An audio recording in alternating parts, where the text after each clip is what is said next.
تو پھر میں نے کہا جی ہم بھی اپنی منزل لے آئیں گے کارخانے میں اور مفتی صاحب بھی کھڑی کر دیں گے لا کے، دیکھتے ہیں کہ کیا نتیجہ نکلتا ہے۔ 1 مہینے سے،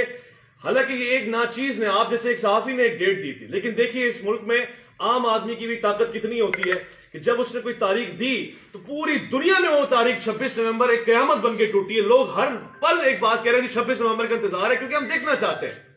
اور آخرکار جیلم اکیڈمی جیلم میں 26 نومبر آ گئے، کیونکہ انجینئر صاحب نے کہہ رکھا تھا کہ ٹائم قیامت تک ہے، لہذا 26 تک قیامت سے پہلے ہی ہے نا بیٹھ جانا بنتا تھا،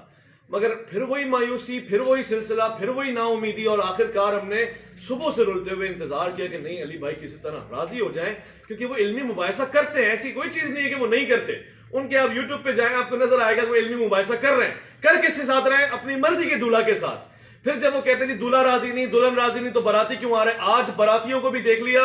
قاضیوں کو بھی دیکھ لیا، وکیلوں کو بھی دیکھ لیا، گواہان کو بھی دیکھ لیا، اہلیان جیلم کو بھی دیکھ لیا، اور آپ نے دولہا کی زیارت بھی کر لی ہوگی۔ آپ کی زیارت نہیں ہو سکی جی، مگر ایٹ لیسٹ عوام نے دیکھ لیا حقیقت جتنی ہو سکتی۔ میں کوئی فیصلہ دینے والا امپائر تو تھا نہیں، ہاں میرا دل ضرور ٹوٹا ہے، افسوس ضرور ہوا ہے، کیونکہ ہم نے علی بھائی کے ساتھ پروگرام کیے تھے اور ہمیں لگتا تھا وہ منجی کا کاریگر ہے، ہم بڑی ساری منجیاں اس کے ساتھ ٹھکوانے کے لیے لاتے رہتے اور وہ فٹ ہوتی رہتی، مگر آج ہوا یہ ہے کہ جی وہ جیسے کہتے ہیں کہ بات سچی ثابت ہوئی ہے کہ مرنے سے پہلے ہے مسلمان کر لے اس بات پہ غور، کمرے کی فضا اور ہے مناظرے کی فضا اور، جب آپ میدان میں آتے ہیں۔ اچھا یہ بھی میں ایک بات بتاؤں، یہ تو شاید ناراض ہوں گے مفتیان کرام، مگر میرا کیا ہے، میں ایک عام آدمی ہوں نا جی، میں نے کسی مسلک کو جواب نہیں دینا۔ بہت سے لوگوں نے یہ کہا جی ادھر مت جائیں، دھمکی، خطرات، لوگ جہلم والے کیا کریں گے، آپ کراچی سے ہیں کیا ہوگا، راستے میں آجی پنجاب ڈی جی، یہ سب باتیں انہوں نے سنی، اور ایک صاحب نے تو یہ بھی کہا جی ایسا نہ ہو کہ ہم کیوں جائیں وہاں جا کے انجینئر صاحب المدد یا پولیس کہتے تو کیا کریں گے۔ دیکھیے جی المدد یا پولیس کو آپ ادھر رکھیے، یہ یا علی مدد کہنے والے لوگ تھے، یہ یا اللہ مدد کہنے والے لوگ تھے، یہ یا رسول اللہ کہنے والے لوگ تھے، کھڑے ہو گئے آگے۔ میں ایک پیغام ضرور دینا چاہتا ہوں آج، بس یہ 26 نومبر ہو گئی، حقیقت آپ کے سامنے، آج کے بعد اب فلسطین کی گفتگو کیجیے گا، اس کو ضرورت ہے ہماری گفتگو کی، مگر ایک بات یاد رکھیے گا، 2 چیزیں صرف درخواست ہے، علی بھائی سے درخواست ہے، آج کے بعد کسی مسلک، کسی شخصیت، کسی مقدس ہستی کے اوپر تنقید، تانا، اعتراض، گالی گلوچ نہیں کیجیے گا، تکفیر نہیں کیجیے گا، اور اگر کیجیے گا تو 26 نومبر کو یاد رکھیے گا، یہ چہرہ مبارک یاد رکھیے گا، اور پھر بیٹھنے کی ہمت اور حوصلہ کیجیے گا کہ جی میں کچھ ثابت کر سکوں۔ اور ایک بات جو میں ساتھ میں لازمی کہوں گا وہ یہ ہے، خدا کی قسم آج نتیجہ جو آیا ہے نا میرے پاس وہ یہ ہے، اپنی نسلوں کو علی علی سکھاؤ، اپنے بچوں کو حیدر حیدر سکھاؤ، کیونکہ بڑے بڑے لوگ باتیں کر کے پیچھے ہو جاتے ہیں، صرف علی والا ہے جو میدان تک پہنچتے ہیں۔ جی بہت شکریہ بھائی اویس ربانی صاحب آپ کا۔ محترم صحافی حضرات، اب وہ شخصیت آپ سے مخاطب ہونے جا رہی ہیں جو آج انبیاء کرام کا دفاع کرنے کے لیے، جو آج صحابہ کرام، اہل بیت اطہار، اولیاء اللہ کا دفاع کرنے کے لیے یہاں پر موجود تھے، اور ایک مسلک کیا تمام مسالک کے لوگوں نے ان کو خوش آمدید کہا اور ہر طرح کی حمایت کا یقین دلایا۔ یہ رات مجمع نہیں لائے، اگر چاہتے تو آپ سب جانتے ہیں کہ ہزاروں لوگ ان کے ساتھ 2 گھنٹے کی کال پر بھی جمع ہو سکتے تھے، لیکن انہوں نے جمعے میں بھی کہا، کل بھی کہا کہ میں لوگ لے کے نہیں جا رہا، میں تو اکیلا جا رہا ہوں، ہماری تلاشی لے لی جائے، کوئی اسلحہ نہیں ہوگا۔ مفتی حنیف قریشی صاحب اس حال میں یہاں تشریف لائے ہیں اور آپ سب نے دیکھا ہے۔ اب میں گزارش کروں گا امام المناظرین، جنہیں مرزا انجینئر صاحب امام المناظرین کہہ چکے، منطق کا امام کہہ چکے، جنہیں وہ اہل سنت و جماعت کا بڑا مان چکے، اور یہ بڑے ایسے ہیں، میں یہ عرض کر دوں کہ تنظیم المدارس اہل سنت پاکستان، وہ کہہ رہے تھے نا منیب الرحمان صاحب سے لکھوا کے لائیں، مفتی منیب الرحمان صاحب تنظیم المدارس کے صدر ہیں، اور ان کے سرپرست اعلیٰ، ان کے بڑے حضور مصر امت حضرت پیر سید حسین الدین شاہ صاحب دامت برکاتہم العالیہ ہیں، اور اہل سنت کی جو سب سے بڑی جماعت ہے، تمام تنظیموں پر اس کو فوقیت ہے، وہ جماعت اہل سنت پاکستان ہے۔ تو جماعت اہل سنت پاکستان کی سپریم کونسل کے چیئرمین بھی حضرت پیر سید حسین الدین شاہ صاحب دامت برکاتہم العالیہ ہے۔ انہوں نے دعائیں دے کے آج رخصت کیا ہے، انہوں نے سب بتایا ہے کہ قریشی صاحب آپ باطل کے خلاف جا رہے ہیں، ہم آپ کے ساتھ ہیں۔ تو میں گزارش کروں گا حضرت قبلہ مفتی محمد حنیف قریشی صاحب سے کہ وہ آپ صحافی حضرات سے اس وقت مخاطب ہیں۔ بسم اللہ والصلاۃ والسلام علی رسول اللہ۔ آپ جملہ صحافی حضرات کا شکریہ، قبلہ سید خلیل شاہ صاحب جو وکلاء یہاں تشریف فرمائیں، آپ تمام احباب کا شکریہ۔ ساری صورتحال آپ نے بھی دیکھ لی ہے، اور بہت ساری باتیں میرے سے پہلے تینوں دوستوں نے بیان کر دی ہیں۔ الحمدللہ العظیم حضور مسلم امت پیر طریقت پیر سید حسین الدین شاہ صاحب کی دعاؤں سے ہم آج یہاں اس 26 نومبر کی کال پر یہاں پہنچے ہیں کہ جس 26 نومبر میں پورے پاکستان نہیں بلکہ پوری دنیا کے اندر اردو بولنے سمجھنے والوں کو ایکسائٹڈ کیا ہوا تھا۔ میں نے اپنی پوری زندگی میں اتنی بےتابی سے کسی تاریخ کا انتظار بڑے بڑے کرکٹ میچوں میں بھی نہیں دیکھا ہے کہ جتنا لوگوں نے 26 نومبر کا انتظار کیا۔ مرزا محمد علی جھیلمی صاحب کے ساتھ ہمارا ذاتی کوئی جھگڑا کوئی اختلاف نہیں ہے۔ دراصل ان کی جو گفتگو کچھ عرصے سے وہ کر رہے ہیں جس میں انہوں نے واضح طور پر تقدیس شان الہی، شان انبیاء، شان صحابہ، شان اہل بیت اور بالخصوص اولیاء کرام کی عظمت و شان کے حوالے سے انتہائی نازیبا، جارحانہ اور قابل گرفت گفتگو کی ہے۔ اور نہ صرف یہ کہ ایک آدھ دفعہ کوئی گفتگو بار بار اور پھر اپنے جارحانہ انداز سے انہوں نے پوری دنیا کے مسلمانوں کو بالخصوص پاکستان کے اندر تمام مسالک کے علماء کو للکارتے رہے اور اس سے پوری قوم واقف ہے۔ کبھی تو کہتے جنوں لے آؤ، فلانے نوں لے آؤ، منجی ٹھکو آ جاوے، کبھی کہتے فلاں نوں حوال ہواؤ، کبھی کہتے فلاں آ جاؤ، میرے سامنے آ جاؤ، میں ان فرقوں کی، میں ان مسلکوں کی موت ہوں، میری صورت میں جناب ان پر عذاب الہی آ گیا وغیرہ، یہ ساری چیزیں ہم سنتے رہے۔ لیکن ہم یہ سمجھ رہے تھے کہ ہم پاکستان کے اندر ہیں جہاں قانون کی حکمرانی ہے اور ریاست اپنی ایک پاور رکھتی ہے، انتظامیہ موجود ہے،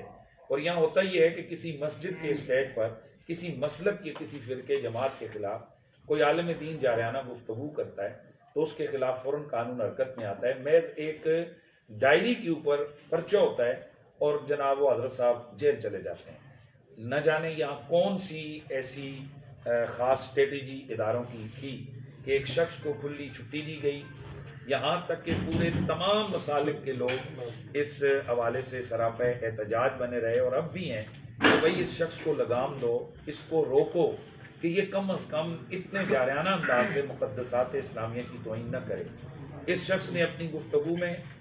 حضرات اولیاء کرام جن پر اجماع ہے پوری امت کا، حضرت داتا علی اجویری، کون مسلمان ہے یا کون پاکستانی ہے جو حضرت داتا صاحب کی عظمت سے واقف نہیں؟ داتا صاحب کے لیے اس نے گستاخ کے لفظ استعمال کیے۔ کون ہے جس نے خواجہ معین الدین چشتی اجمیری کا نام نہیں سنا؟ تمام مسالک کے علماء اور تمام لوگ ان کی ولایت کے قائل ہیں، ان کو ملعون کہا، اور ایک آدھ دفعہ نہیں، معاذ اللہ ان کے نام خام خواہ کی عبارتیں ان کے سر تھونک کر اس قسم کی بے ادبی اور گستاخیاں کی کہ جس سے ہمارے لیے آگے ناقابل برداشت سلسلہ ہوا۔ اور پھر مجھے مرزا صاحب اپنی گفتگو میں مخاطب بناتے رہے اور مجھے کہتے رہے، ان کے فالوورز ہمیں ٹرول کرتے رہے کہ جواب دو قریشی صاحب، جواب دو، اور یہ تمام پورا ملک گواہ ہے کہ میرے نام کی ویڈیو بناتے رہے اور ٹرول کرتے رہے، ان کے پیجز پر چلتی رہیں کہ جناب قریشی صاحب جواب دو۔ تو میں نے مناسب سمجھا کہ اویس ربانی صاحب کے ساتھ ایک پوڈ کاسٹ میں میں نے اس پر کہا تھا کہ جو چونکہ مجھے وہ بار بار ویڈیوز میں کہہ رہے ہیں تو پھر ٹھیک ہے، ہم ان کو جواب دینے کے لیے تیار ہیں، لیکن یہ اس طرح نہیں کہ ویڈیو ہم لوگ کھیلیں کہ وہ ادھر سے کلپ بنائیں، ہم ادھر سے کلپ بنائیں، اور پھر جو اصل بات ہو اس کو جناب وہ ہوا میں اڑا دیں یا کھچ مار دیں، جیسے کہ وہ جغتے مار کر اپنے مسئلے کو وہ کرتے ہیں۔ اس کا طریقہ کار ہوتا ہے جیسے ایک پورا علم المناظرہ، اس کی روشنی میں مباحثہ ہو، اور ان کے بقول کہ میں نے لاکھوں لوگوں کو، میری ویڈیوز نے ذہن ان کا چینج کیا۔ اس کا مطلب ہے کہ لوگ ویڈیو دیکھ کر خود انالائز کر لیتے ہیں کہ بھئی یہ کس کی بات صحیح اور کس کی غلط۔ تو ہم نے یہ کہا تھا کہ ایک آپ ہوں گے، ایک میں ہوں گا، اور سامنے کیمرے لگے ہوں گے دونوں طرف سے، ایک دو آپ کے جو چیزیں دینے والے ہوں گے، کتابیں اٹھا کے دینے والے دو معاونین میرے ہوں گے۔ بے شک بند کمرے میں آپ میرے پاس آئیں، میں نے 50 لاکھ تک کی سیکیورٹی بانڈ جمع کروانے کا کہا تھا کہ آپ کا بال بھی کا نہیں ہوگا، میرے پاس آپ پنڈی تشریف لائیں، میں پوری سیکیورٹی کی ذمہ داری میری۔ لیکن ان کی طرف سے آیا نہیں، مجھے تھریٹس ہیں، اور واقعی ان کے لیے مسائل ہم نے دیکھے ہیں کہ ان پر قاتلانہ حملہ ہوئے، اور ہم ان قاتلانہ حملوں شملوں کے ہم قائل نہیں ہیں۔ یہ تو بزدلوں کا کام ہے اس طرح سے یہ کرنا کہ جناب والا معاملات اس طرح ہوں، میں ان کے ہم بالکل قائل نہیں ہیں۔ تاہم ہم ان کی اکیڈمی میں ہم خود آئے، اور محترم اویس ربانی صاحب نے جیسا کہ آپ سب لوگ جانتے ہیں 26 نومبر کی تاریخ دی تھی، اس تاریخ پر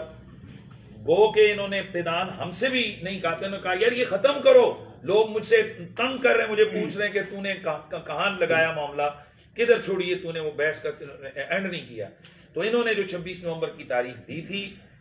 اس پر وہ کہ ابتداءً ہم سے انہوں نے رابطہ نہیں کیا تھا, لیکن ہم نے ویلکم کہا کیونکہ ہمارا من سچا تھا اور ہمارا یقین ہے کہ جو چیزیں باتیں انجینئر مرزا محمد علی صاحب نے لوگوں کو بتائی ہیں وہ سب جھوٹ, سب فراڈ, دھوکہ اور بے شمار چیزیں انہوں نے الزامات لگائے ہیں اولیاء کرام پر. اور اسی لیے ہم آج آئے تھے کہ وہ ہمارے سامنے بیٹھیں اور وہ اپنے موقف کو ثابت کریں. تو انشاءاللہ میں نے یہ اعلان کیا تھا کہ میں ان کا فالوور بن کے اٹھوں گا, اسٹوڈنٹ بن کے اٹھوں گا, اور میرے ساتھ جو لاکھوں لوگ پوری دنیا میں وابستہ ہیں وہ سب ان کے مرید ہو جائیں گے, وہ سب ان کے ساتھ چلے جائیں گے. اور لیکن آپ نے سب نے دیکھ لیا کہ جیسے ہمیں سارے لوگ کہہ رہے تھے کہ یہ مرزا صاحب فرار ہو جائیں گے, اور بالکل آپ کے سامنے کہ آج مرزا صاحب باوجود کوشش کے ہم نے ان کے تمام راستے بند کیے ہیں کہ بھائی آپ پہلے انہوں نے کہا تھا کہ میرے پاس جنرل سے لے کر وزیر اعظم سے لے کر کوئی عام آدمی تک 9 بجے تک میری اکیڈمی میں آئے تو وہ ویلکم. ہم 9 سے پہلے آئے لیکن ہمیں اندر داخل نہیں ہونے دیا گیا, اور پہلے انہوں نے ہم سے کیمرے اور موبائل وغیرہ لے لیے, بند کر دیے, نئی ویڈیو بنانے دی. تو ہم نے احتجاج کیا کہ تم ویڈیو بناؤ اور ویڈیو کے ذریعے سے کھیلو تو وہ صحیح ہے, اور ہم جب آئیں اور اپنا ثبوت رکھنے کے لیے کہ ہم آئیں ویڈیو بنائیں تو پولیس نے بھی ابتداء ذرا سختی کی کیونکہ ہم صرف 5-6 لوگ تھے. تاہم بارازاں ہم نے تحریراً اور بار بار کی ان کے لوگ آئے, ان کو بتایا, مرزا صاحب کو بتائیں, تحریر لکھ کر دی کہ یہ ان کو دے دیں, ہم نیچے کھڑے انتظار کر رہے ہیں. پھر ضلع کی انتظامیہ وہاں پہنچی, ڈی ایس پی صاحبان, ایس ایچ او صاحبان, پوری ضلع کی انتظامیہ وہاں گئی, اور انتظامیہ نے ان سے بار بار کہا جی کہ آپ ان کو کیا جواب دیں گے. ان کا پہلا جواب آیا کہ ہم ابھی ہمارا لیکچر ہو رہا ہے اور اس کے بعد ہم کریں گے. بعد ازاں مرزا صاحب کی طرف سے آپ تمام لوگوں نے دیکھا کہ ڈی ایس پی صاحب نے خود کھڑے ہو کر اعلان کیا کہ مرزا صاحب نے کہا کہ جا کر ان کو بتا دیں کہ میں کسی قسم کا کوئی بحث, کوئی مناظرہ, کوئی کچھ بھی نہیں کرتا. ہمیں تو یہ تھا, میں ایکسپیکٹ کر رہا تھا کہ ویسے میں نے کبھی مرزا صاحب کے والے سے بدتمیزی یا اس طرح نہیں کی ہے کہ وہ میں بلاتے, اکرام کرتے, چائے پلاتے, تھوڑی تھوڑی بحث ہوتی, اور اگر اور زیادہ نہیں تو شرائط طے کرتے. پھر میں نے یہاں تک کہا تھا کہ ہم چاہتے ہیں کہ یہ مسئلہ حل ہو. وہ ڈیٹ اناؤنس نہ کرتے بلکہ میرے کان میں کہہ دیتے کہ یار ہم آپ کو فون کر کے تاریخ دے دیں گے, صرف ویڈیو بنے گی, بعد میں ہم اپلوڈ کریں گے, لوگوں کو پتہ چل جائے گا کہ یہ مناظرہ ہو چکا ہے. لیکن کچھ بھی ہمیں وہاں سے پازیٹیو جواب نہیں ملا. باقی آپ تمام احباب کا شکریہ. اب میں اپنے ملکی اداروں سے ایک سوال کر رہا ہوں. میں ڈسٹرکٹ جہلم کی جو پولیس ہے اس سے, اور جو ہمارے بقا اور سلامتی کے ادارے ہیں ان سے, کہ جناب آپ تو لگے ہوئے ہیں, سینکڑوں ہزاروں فوجی آپ نے مروا دیے ہیں آپریشن کر کے کہ ہم تکفیریوں کا خاتمہ کر رہے ہیں. تو ایک ایسا تکفیری کہ جو آپ کے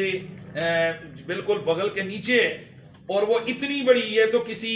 آپ کے جنرل کرنل کو کافر کہہ رہے ہیں, اور وہ تو خواجہ غریب النواز کی تکفیر کر رہا ہے, وہ تو اولیاء کرام کی تکفیر کر رہا ہے, وہ تو صحابہ کرام کو بدماش کہہ رہا ہے, نہ جانے وہ کیا کیا بکواس کر رہا ہے. مطلب آپ کیا چاہتے ہیں, ہم کیا کریں, کیا مطلب ہم کیا کریں, مجھے بتائیں آپ لوگ, اس کا حل کیا ہے؟ جب ریاست اپنا کام نہیں کرتی, ہم آئے ہیں, ہمارے سامنے بیٹھے, وہ بھی نہیں ہوتا ہے, اب بتائیں ہم کیا کریں اس کا؟ خدا کے لیے اس ملک کا لحاظ رکھیں, آپ اس ملک کے اوپر مہربانی کریں آپ لوگ. یہ مذاق ہے کہ داتا صاحب کو ملعون کہہ رہا ہے,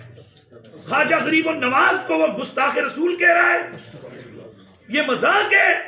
وہ رسول اللہ کے صحابہ کی توہین کر رہا ہے, وہ اہل بیت کو کہہ رہا ہے کہ وہ کوئی شے نہیں, وہ بدتمیزی کر رہا ہے کہ اللہ کے نبی ولی نبی پیشاب روکن دی انہوں دی طاقت نہیں ہے. اس قسم کی وہ گندی لینگویج استعمال کر رہا ہے اور آپ لوگ اسے پروٹیکشن دے رہے ہیں. میں مطالبہ کرتا ہوں ملکی اداروں سے کہ ہمیں اس سے غرض نہیں ہے کہ وہ لگا رہے, قرآن کلاسز لگائے, جو مرضی پازیٹیو ایکٹیویٹیز دین کی کرے, پریکٹس کرے, یہاں آزادی ادارے, یہاں ہر مسلک مذہب والے کو آزادی ہے. لیکن جب وہ ہمارے اکابرین کی طرف غلط قسم کی چیزیں منسوخ کر کے ان کی تکفیر کرے گا, ہم ایسی زبان کو لگام دیں گے, اور اگر اداروں نے لگام نہیں دی تو انشاءاللہ ہم اس کو لگام دیں گے. آج ادارے دیکھ رہے ہیں, آپ تمام صحافی لوگ گواہیں کہ ہم نے پرامن ترین انداز سے اس ایونٹ کو کنٹرول کیا ہے, اور حضرت تاجدار گولڑا, صحابہ کرام, غوث پاک, حضرت خواجہ غریب النواز، حضرت داتا سرکار اور تمام اللہ کی جو مقدس نیک بندے ہیں، ان کی ارواح کے تصرف، ان کی برکت کے صدقے مرزا صاحب